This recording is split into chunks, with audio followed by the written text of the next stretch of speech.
तर नमस्कार, आज आपण कवठा येथे फार्मर कप स्पर्धेमध्ये जे सहभाग गट आहे प्रधानमंत्री सेंद्रिय शेतकरी गट कवठा यांनी आज एकत्रित येऊन जीवामृत बनवत येतं. तर जीवामृत जो आहे आपण याच्यामध्ये विविध प्रकारच्या निविष्ठा आपण जीवामृतमध्ये घेतो. तर जीवामृतमध्ये आता आपण जीवामृत बनवते आज, ठीक आहे. तर जीवामृतमध्ये काय काय लागते, तर सर्वप्रथम आपल्याला जीवामृतमध्ये एक 200 लिटरची टाकी लागते, बरोबर आहे. 200 लिटर टाकीमध्ये आपण याच्यामध्ये शेण 10 किलो शेण लागेल आपल्याला. 10 किलो शेण नंतर आपल्याला याच्यामध्ये गोमित्र लागते 5 ते 10 लिटर है ना. आणि 5-10 लिटर गोमित्र घेतल्यावर 2 किलो गुळ, बरोबर. त्याच्यानंतर काय आपल्याला लागते बेसन, 2 किलो बेसन. आणि वारुळाची माती किंवा धुऱ्यावरची माती किंवा आपल्या जिथे सुपीक जमीन आहे वडाखालची माती, अशी चांगली माती अर्धा किलो जवळपास माती. ही माती आपण काऊन घेते की माती यासाठी घेते की मातीमध्ये जीवाणू चांगले असतात. कारण वडाखालची असो की तुमच्या आपल्या वारुळाची असो, याच्यामध्ये जीवाणू चांगल्या प्रकारे असतात. परत आपण बेसन घेते, बेसन हे जीवाणूचं खाद्य आहे म्हणा. गुळ घेते, गुळ फर्मेंटेशनचं काम करते, बरोबर. आणि आपण त्याच्यामध्ये शेण घेते आणि देशी गाईचं गोमित्र आहे, शेण आहे, याच्यामध्ये प्रकारचे जीवाणू असल्यामुळे आपण शेण आणि गोमित्र घेते. आज सर्वांचं मिश्रण आपण 200 लिटरच्या टाकीमध्ये करणार आहेत. हे 7 दिवसापर्यंत आपण ठेवणार. 7 दिवसानंतर जीवामृत आपलं तयार होते. आपण 7 दिवस ते ठेवत असताना रोज सकाळ संध्याकाळ 2 वेळेस याला काठीने ढवळायचं. काठीने याला ढवळायच्यासाठी की चांगल्या प्रकारचं फर्मेंटेशन होते.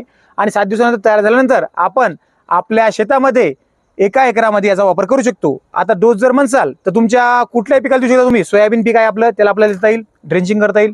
तूर पिकाला देता येईल, हळद पिकाला देता येईल. आता हळद पिकाला तुम्ही जे ते करताना का नाही, आता फक्त एवढंच निविष्ट लागते की कुठाने काहीच नाही, मेहनत काहीच नाही याच्यामध्ये, बरोबर आहे.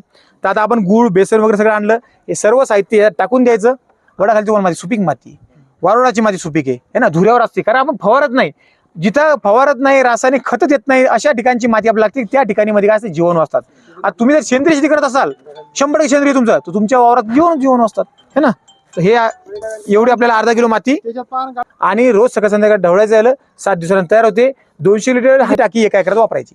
तुम्ही ड्रिप न द्या का तुम्ही ड्रेंचिंग करा, हळदीले कसं करा, तुम्ही 1 एकरात एवढं वापरून टाकायचं, ठीक आहे. तर अशा प्रकारचे आपण हे समजा आपण 10 किलो शेण घेतलं. आता आम्ही कसं आहे पन्नी लावली शेणाची, पन्नी आहे ना आपली गांडूळची, त्याच्यात आम्ही त्याच्यात पाणी आम्ही याच्यात घेतो, वर्मी वॉश करता तुम्ही, ठीक आहे ना. टाकी टाकतो. नाही बघा, तुम्ही जे गांडुळाचं पाणी काढता तो तुम्ही मिक्स नाही, शेणाचंच पाणी येते. नाही हे बघा, शेणाचं पाणी तुम्ही पाणी टाकायला का नाही पडून, आणि त्यातून काय निघणार आहे, पाणी जायला ना, फक्त धुणं जायला. फक्त ते मग काय करायचं तुम्ही, समजा तुम्ही जर ते गांडुळाची पन्नीचं बनवलं तुम्ही काय करा, त्याच्यामध्ये समजा गांडूळ आहेत का त्याच्यामध्ये चांगल्या प्रकारचे गांडूळच नाहीत ना, मग तुम्हाला ते काय करायचं, वर्मी वॉश तयार होते. तुम्हाला ते वर्मी वॉश करता येईल, पण ते आता तसं टाकून काहीच फायदा नाही. ते शेण याचं वापरायचं है ना. आणि देशी गायचं शेण आणि देशी गायचं गोमित्र, आपण जे गांडूळ करतो किंवा आपण जे डेपो लावतो याच्यामध्ये बैल म्हशी जनावर सगळ्याच शेण असते ना है ना. 1 एकरासाठी 1 ड्रम तयार. तुम्ही तो पंपात टाकून आवडणी करा का ड्रिपद्वारे द्या. 1 लिटर 200 लिटरचा ड्रम एवढ्या प्रकार होते.